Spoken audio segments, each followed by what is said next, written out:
कैसे हो? 19 मई के क्वेश्चन के साथ मैं उपस्थित हुआ हूँ। आज का पहला क्वेश्चन काफ़ी ज़्यादा इम्पोर्टेंट है। To a hunger free world नामक पुस्तक के लेखक कौन है? तो यह भारत के प्रसिद्ध वैज्ञानिक डॉक्टर एम एस स्वामीनाथन के द्वारा रचित पुस्तक है, जो बार बार कंपटीशन में आता है। भारत में हरित क्रांति का पिता किसे माना जाता है? तो डॉक्टर एम एस स्वामीनाथन को माना जाता है। लेकिन सामान्यतः इस पुस्तक के अलावा हरित क्रांति से एक और इम्पोर्टेंट क्वेश्चन आता है। ग्रीन रेवोल्यूशन शब्द का प्रयोग सर्वप्रथम किस वैज्ञानिक के द्वारा किया गया था? तो विलियम गॉड के द्वारा किया गया था। जब हम दूसरे क्वेश्चन करते हैं, यह काफी इम्पोर्टेंट क्वेश्चन है। व्योममित्र क्या है? तो ये एक महिला रोबोट का नाम है। यह रोबोट आपको गगनयान अभियान जो चलेगा उसमें अंतरिक्ष यात्री को ले जाने में सहायता प्रदान करेगी। साथ ही साथ इस गगनयान अभियान में व्योममित्र के द्वारा जो अंतरिक्ष यात्री को ले जाया जाएगा, उसके लिए बजट का प्रावधान है। यह पूरा गगनयान अभियान जो है उसमें कितने पैसे लगेंगे? तो 124 मिलियन करोड़ रुपए जो हैं वो लगेंगे। इवेंट बॉट क्या है? ये काफी इंपॉर्टेंट क्वेश्चन है।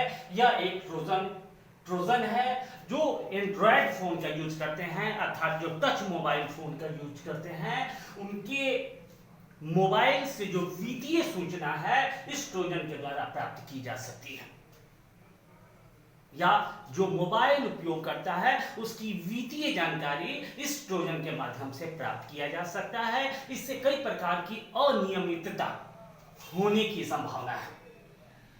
अगला क्वेश्चन भी काफी ज्यादा इंपॉर्टेंट है। प्रधानमंत्री उज्ज्वला योजना किस मंत्रालय के अधीन आता है?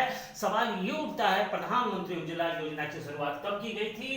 1 मई 2016 को की गई थी।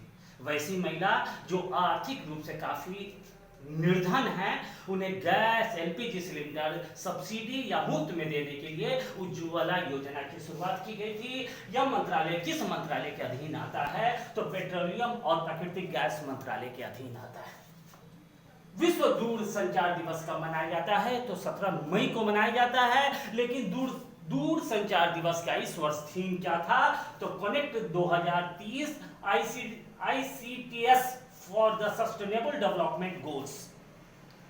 ये इस वर्ष दूरसंचार दिवस का थीम था। लेकिन दूरसंचार से 2 या 3 क्वेश्चन लगातार परीक्षा में आते हैं। मोबाइल की तरंगे, टीवी की तरंगे किस मंडल से परिवर्तित होती है? तो आयन मंडल से परिवर्तित होती है। विश्व की एकमात्र घुड़सवार सेना कौन है? तो 63 घुड़सवार सेना यह भारतीय सेना का भाग है जो विश्व में काफी ज्यादा लोकप्रिय है।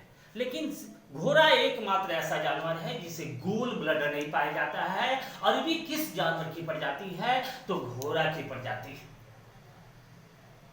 सिकंदर के घोड़ा को बोका फेला के नाम से जाना जाता था। साथ ही साथ राणा प्रताप के घोड़े को चीता के नाम से जाना जाता था। राष्ट्रीय प्रवासी सूचना प्रणाली की शुरुआत किस संगठन के द्वारा की गई थी? तो राष्ट्रीय आपदा प्रबंधन प्राधिकरण के द्वारा इसकी सूचना की शुरुआत की गई थी।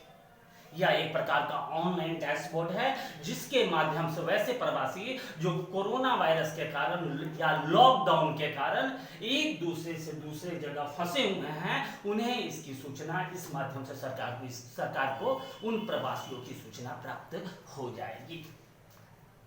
किस विदेशी यात्री ने कहा कि भारत में स्लेव सिस्टम नहीं है, अर्थात दास प्रथा नहीं है? तो मेगास्थनीज के द्वारा यह कहा गया।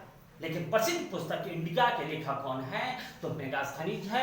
मेगास्थनीज नामक पुस्तक से मौर्यकालीन इतिहास की प्रमाणिक जानकारी भी प्राप्त होती है। साथ ही साथ प्राचीन भारत के बारे में भी कई सारी जानकारियां मेगास्थनीज की पुस्तक से हमें प्राप्त होती है।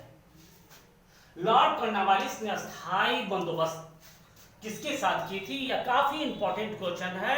तो यह जमींदारों के साथ की थी। लेकिन अस्थायी बंदोबस्त जिसे परमानेंट सेटलमेंट के नाम से जाना जाता है, इसकी शुरुआत कब की गई थी? 1793 में की गई थी। इसमें जमींदार के साथ समझौता किया गया था और प्रत्येक वर्ष जमींदार को कुल आय का 1/10 भाग ईस्ट इंडिया कंपनी अर्थात अंग्रेजों को देना होता था, जिसके कारण समाज में एक नए वर्ग का उदय हुआ जिसे हम अभिजात वर्ग या जमींदार वर्ग के नाम से जानते हैं, और किसानों की स्थिति बद से बदतर होने लगी थी।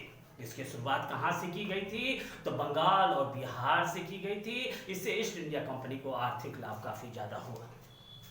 पाकिस्तान का दोआब किन दो नदियों से निर्मित है? दोआब दो नदी के मुहाने के पास जो उपजाऊ मिट्टी होता है उसे कहा जाता है। तो यह चिनाब और रावी नदी के मुहाने से निर्मित है।